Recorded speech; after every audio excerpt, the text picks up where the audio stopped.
Hi hello ನಮಸ್ತೆ. ಸಿಂಪಲ್ಲಾಗಿ chicken ಕಬಾಬ್ ಮಾಡೋಣ. ಯಾವ ರೀತಿ ಅದಕ್ಕೆ ಬೇಕಾಗಿರೋ ಇಂಗ್ರೀಡಿಯೆಂಟ್ಸ್, ಮೊದಲಿಗೆ ಒಂದು ಮೊಟ್ಟೆ ತೊಗೊಂಡಿದ್ದೀನಿ, ಮತ್ತು 3-4 ಟೇಬಲ್ ಸ್ಪೂನಷ್ಟು ಕಾರ್ನ್ಫ್ಲೋರ್, ರುಚಿಗೆ ತಕ್ಕಷ್ಟು ಉಪ್ಪು, ಹಸಿಮೆಣಸಿನ್ಕಾಯಿ, ಶುಂಠಿ ಬೆಳ್ಳುಳ್ಳಿ paste, Teju kebab powder. Teju brand ತೊಗೊಳ್ಳಿ, ತುಂಬ ಚೆನ್ನಾಗಿರುತ್ತೆ.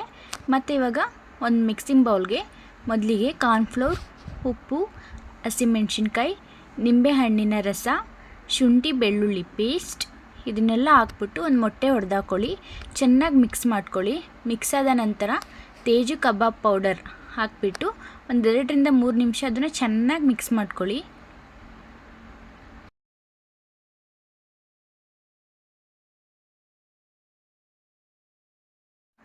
ನೋಡಿ, ಇವಾಗ ಈ ಥರ ಮಸಾಲೆ ಆಗಿದೆ.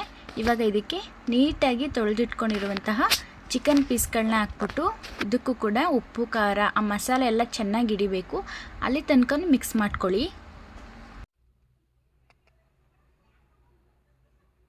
ನೋಡಿ, ಇವಾಗ ಚೆನ್ನಾಗಿ ಮಿಕ್ಸ್ ಮಾಡ್ಕೊಂಡಿದ್ದೀನಿ.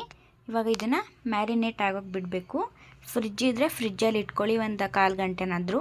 ಇಲ್ಲಾಂದರೆ ಹಾಗೇ ಒಂದು ಪ್ಲೇಟ್ ಮುಚ್ಚಿಬಿಟ್ಟು ಒಂದು 25 ಮಿನಿಟ್ಸ್ ಮ್ಯಾರಿನೇಟ್ ಆಗೋಕ್ಕೆ ಬಿಡಿ. ಮತ್ತು ಇವಾಗ ನಾನು ಎಣ್ಣೆ ಕಾಯಕ್ಕೆ ಇಟ್ಕೊಂಡಿದ್ದೀನಿ. ಇವಾಗ ಎಣ್ಣೆ ಕಾದಿದೆಯೇ ಇಲ್ವಾ ಅಂತ ಒಂದು ಚಿಕನ್ ಪೀಸ್ ಹಾಕ್ಬಿಟ್ಟು ಚೆಕ್ ಮಾಡ್ಕೊಳ್ಳೋಣ. ಎಣ್ಣೆ ಕಾದಿದೆ. ಇವಾಗ ಒಂದೊಂದೇ ಚಿಕನ್ ಪೀಸ್ಗಳನ್ನ ಎಣ್ಣೆಗೆ ಬಿಡ್ತಾ ಬನ್ನಿ.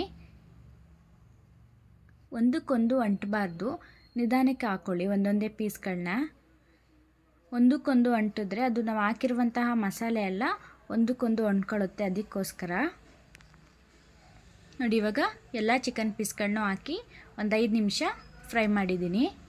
ಇವಾಗ ಒಂದು ಸೈಡಿಂದ ಇನ್ನೊಂದು ಸೈಡ್ಗೆ ಫ್ರೈ ಮಾಡ್ಕೋಬೇಕು. ನೋಡ್ತಿದ್ದೀರಲ್ಲ ಯಾವ ಥರ ಕಲರ್ ಕಾಣಿಸ್ತಾ ಇದೆ ಅಂತ. ತುಂಬ ಚೆನ್ನಾಗಿರುತ್ತೆ ಫ್ರೆಂಡ್ಸ್. ಯಾವುದೇ ರೀತಿ ಫುಡ್ ಕಲರ್ನ ಹಾಕೋಲ್ಲ ನಾವು, ಇದು ನ್ಯಾಚುರಲ್ ಕಲರ್.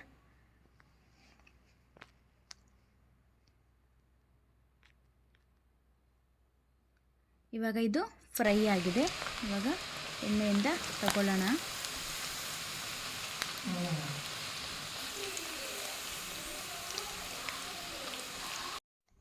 ನೋಡಿ, ಇವಾಗ ಇದನ್ನು ಒಂದು ಸರ್ವಿಂಗ್ ಪ್ಲೇಟ್ಗೆ ಸರ್ವ್ ಮಾಡಿ ತೋರಿಸ್ತೀನಿ.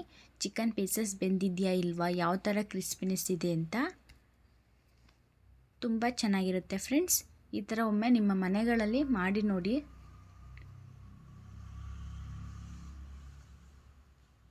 ಇವಾಗ ಇದಕ್ಕೆ ಸೌತೆಕಾಯಿ, ನಿಂಬೆಹಣ್ಣು, ಈರುಳ್ಳಿ ಪೀಸ್ ಜೊತೆ ತಿಂತಾಯಿದ್ರೆ ತುಂಬ ಚೆನ್ನಾಗಿರುತ್ತೆ. ತಿಂತಾನೆ ಇರಬೇಕು ಅನಿಸುತ್ತೆ. Thank you for watching. ಇನ್ನು ನನ್ನ ಯೂಟ್ಯೂಬ್ ಚಾನಲ್ನ ಯಾರೆಲ್ಲ ಸಬ್ಸ್ಕ್ರೈಬ್ ಮಾಡ್ಕೊಂಡಿಲ್ಲ, ಪ್ಲೀಸ್ ಬೇಗ ಹೋಗಿ ಸಬ್ಸ್ಕ್ರೈಬ್ ಮಾಡ್ಕೊಳ್ಳಿ. ಮತ್ತೊಂದು ವಿಡಿಯೋಗಾಗಿ ಕಾಯ್ತಾಯಿರಿ. Thank you.